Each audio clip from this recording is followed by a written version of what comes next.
Bumaba. So, yung mga Excel, congrats. Kumita kayo.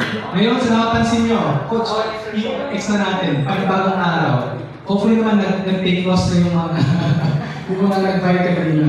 Okay, ito nakikita na ngayon. Kasi, ang ginagawa natin, we're doing intraday trading, day-to-day flow. So, araw-araw, mag-decide kayo kung babae sell kayo or mag-hold kayo ng position.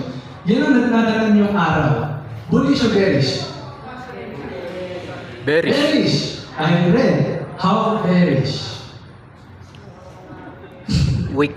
Tignan nyo. Ano ang malaki sa kanya? Anong mali? Ano makapansin niyo?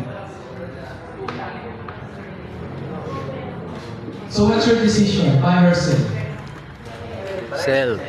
May buy? Pakitaas! Pakitaas! Gusto mo makita? Sell. Dapat matutunan ito kayo. So ano tayo na? May buy, may sell. Alam nyo, ladies and gentlemen, meron kayong third choice. Wait.